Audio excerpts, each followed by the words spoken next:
जय श्री कृष्णा। राधे राधे। जय भगवान विष्णु की। आइए जानते हैं मार्गशीर्ष मास महात्म कथा अध्याय 10वें के बारे में। ब्रह्मा जी कहने लगे कि हे प्रभु, नैवेद्य अर्पण करने के पश्चात मार्गशीर्ष मास में मनुष्य का क्या कर्तव्य है, सो आप ठीक ठीक कहिए।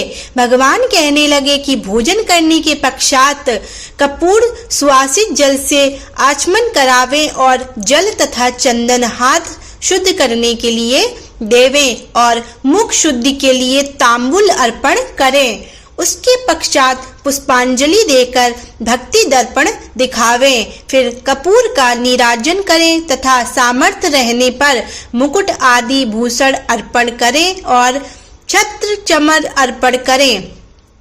प्रसन्न मुख श्याम सुंदर शरीरधारी प्रभु का ध्यान करके स्तोत्र आदि से जप करें। शंख, चांदी की बनी हुई माला तथा स्वर्ण की माला या कमल के सुंदर मूंगे की मोती तथा मणि की इंद्र की माला से जप करें।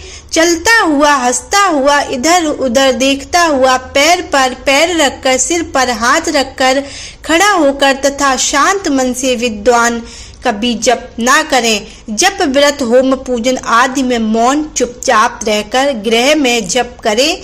1 गुण गौशाला में, 10 गुणा नदी के किनारे पर, 100 गुणा अग्निहोत्र शाला में, 1000 गुणा और तीर्थ आदि में जप करने से 1000 गुणा फल मिलता है तथा मेरे सामने जप करने में अनंत फल होता है। जो मनुष्य मार्गशीर्ष मास में इस प्रकार जप आदि करके प्रदक्षिणा करता है, उसको पद पद पर सप्त दीपों सहित पृथ्वी के दान का फल प्राप्त होता है। मेरे सहस्त्र नाम अथवा केवल एक नाम को पढ़ता हुआ प्रदक्षिणा करता है, उसके महापाप भी नाश हो जाते हैं और सप्त दीप सहित पृथ्वी की प्रदक्षिणा कर फल प्राप्त होता है। मेरी 3 बार प्रदक्षिणा करने से 7 दिन के पापों का नाश हो जाता है और 10 दिन के दैहिक पापों का नाश उसी समय हो जाता है। जो भक्ति से 21 बार प्रदक्षिणा करता है, उसके भ्रूण इत्यादि पापों का उसी समय नाश हो जाता है। जो 108 बार प्रदक्षिणा करता है और दक्षिणा सहित समस्त यज्ञों का फल प्राप्त कर लेता है और इतनी ही बार पृथ्वी की प्रदक्षिणा के फल का भागी हो जाता है। माता की प्रदक्षिणा, पृथ्वी की प्रदक्षिणा और शालिग्राम की प्रदक्षिणा, ये तीनों समान फल देने वाली होती हैं। मार्गशीर्ष मास में एक दंडवत प्रणाम और 7 प्रदक्षिणा बराबर नहीं है, किंतु प्रदक्षिणा से दंडवत प्रणाम श्रेष्ठ कहा गया है। जो प्राणी प्रदक्षिणा के साथ साथ मुझको दंडवत प्रणाम करता है, विशेषकर मार्गशीर्ष मास में, वह कल्प वर्ष तक स्वर्ग का वास करता है और कल्प के पश्चात वह चक्रवर्ती राजा होता है। चिरायु, धनवान, सुख भोगने वाला, दानवान और धर्मात्मा होता है तथा सहस्र नाम के पाठ से काया गया और मन तीनों प्रकार के किए गए पापों का नाश करता है। अब अधिक कहने से क्या, मैं तुमको अत्यंत गुप्त बात कहता हूँ कि मुझको दामोदर नाम से अति प्रीति क्यों है, क्योंकि जिस समय गोकुल में मेरी माता यशोदा ने दही के पात्र में दही के पात को फोड़ने से मुझको उखल के साथ रस्सी से मजबूत से बांधा था, उसी समय से मेरा यह नाम प्रसिद्ध हुआ।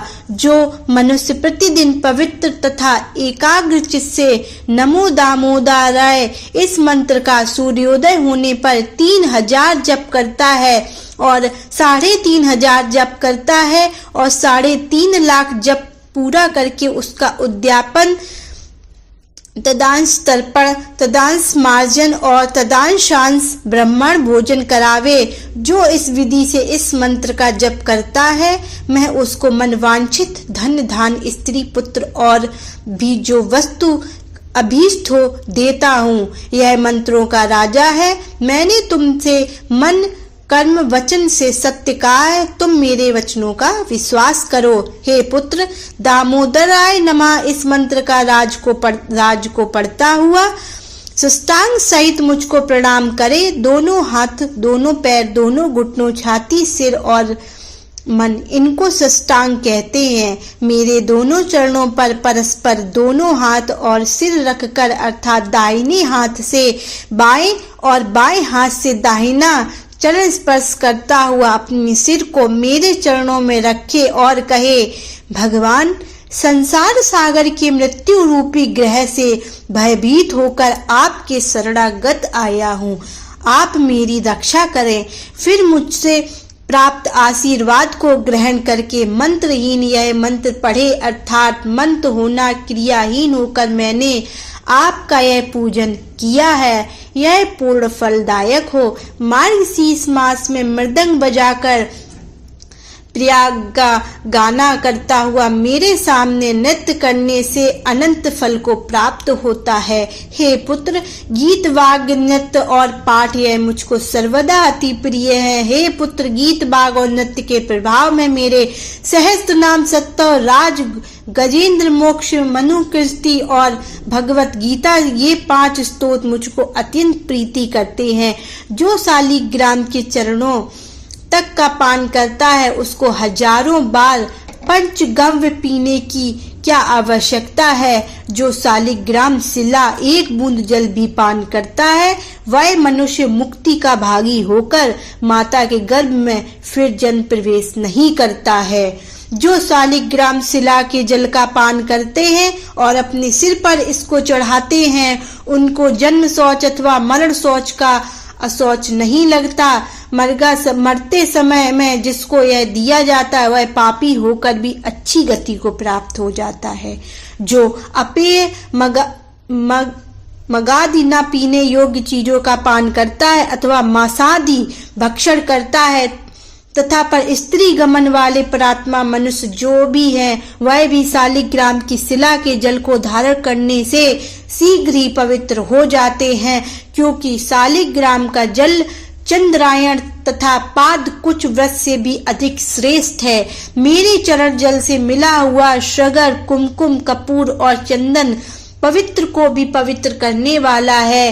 हे विप्र श्रेष्ठ, मेरी दृष्टि से देखा गया जल ही मनुष्य के पापों का नाश करने वाला है, और यदि मेरे चरणों का जल हो तो फिर तो क्या ही कहना। क्या है, तुम मेरे अति प्रिय और ज्येष्ठ पुत्र हो, इसीलिए विशेष प्रिय होने के कारण मैंने अपना रहस्य तुमको बतलाया है। इति श्री स्कंद पुराणे मार्गशीर्ष मास कथा पूजा विधि तथा उद्यापन फल 10वां अध्याय समाप्त हुआ।